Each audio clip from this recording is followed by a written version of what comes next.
What are the 8 most important fruits that your liver needs? Let's find out.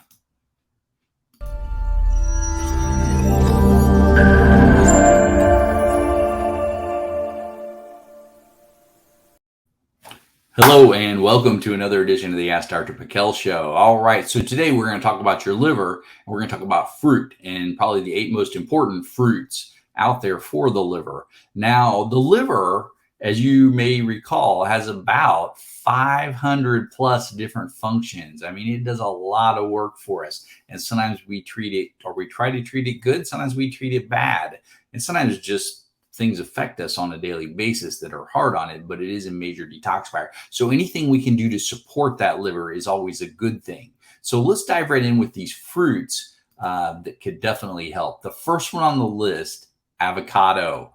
And avocados have so many benefits, but when it comes to the liver, adiponectin, that's the important ingredient there. And it has a hypolipidemic effect. What does that mean? That means it lowers the fats. It decreases fatty liver, let's put it that way, which is pretty important. Now, actually, our body makes some of its own adiponectin, which is pretty important. But if you have diabetes type 2, if you're obese, if you have atherosclerosis, then you probably don't make enough adiponectin. If you have chronic inflammation, you probably don't make enough adiponectin. So your body cannot eliminate these fats in the liver, and then you can start to get, of course, fatty liver. All right, so let's go to number 2 on the list, bananas. All right, and most people like bananas, and bananas have what's in them is called pectin. And maybe you've heard of pectin. Now, pectin is interesting when it comes to the liver. I mean, it has other benefits, but when it comes to the liver, relieving cirrhosis, that's pretty big. That's pretty important stuff. Now, also pectin, it's interesting because it can also help to improve blood sugar.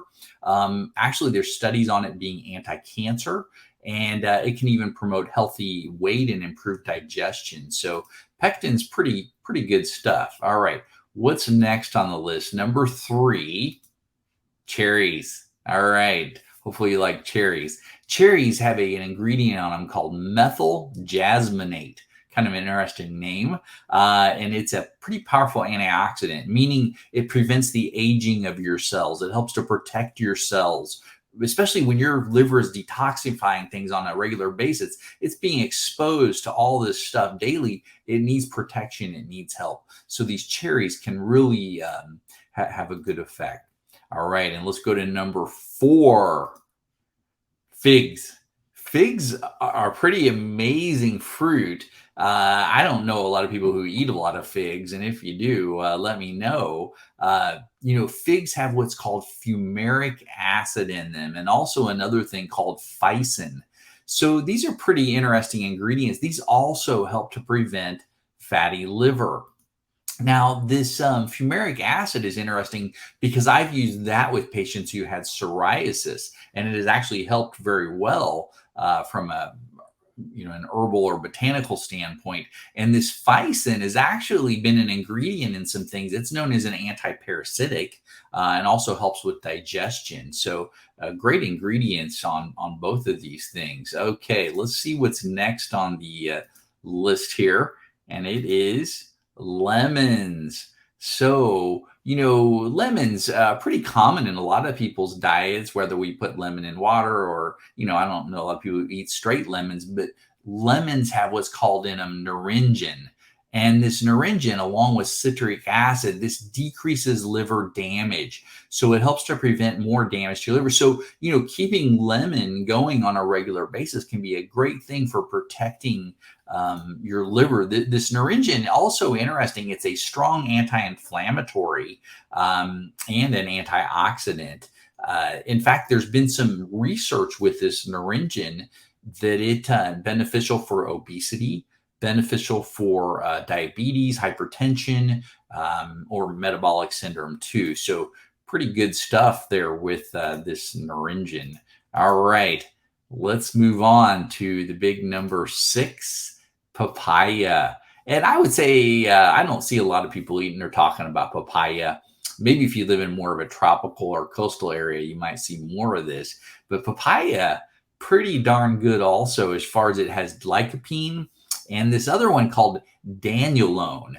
I don't know many people who've even heard of dandelion, but both of these are really powerful antioxidants. Now, lycopene, a lot of people have heard of. It is a pretty powerful antioxidant, but this dandelion, kind of interesting. It's also a really good antifungal. So, if you're into papaya, pretty good as far as those things go. All right. And then pomegranate is number 7 on the list. So pomegranate, you probably hear more about since they started making pomegranate juice and people drinking that. But, it's really getting the straight pomegranate in, so you get all the benefits. So you get the puny calogens. All right. These puny calogens, which are a pomegranate elegitanin. So, which is interesting because this stuff is anti-cancer in the research. So pretty powerful stuff here in pomegranate. And these puny calogens are also anti-inflammatory and have antioxidant effects too.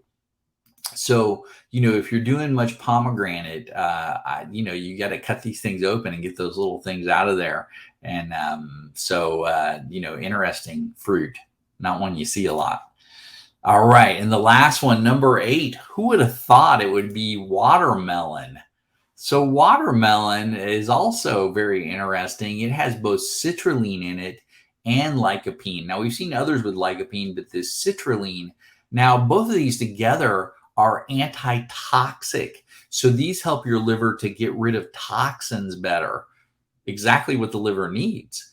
And also hypoglycemic, meaning, you would think that watermelon would just shoot up your blood sugar. Well, it can if you eat too much of it.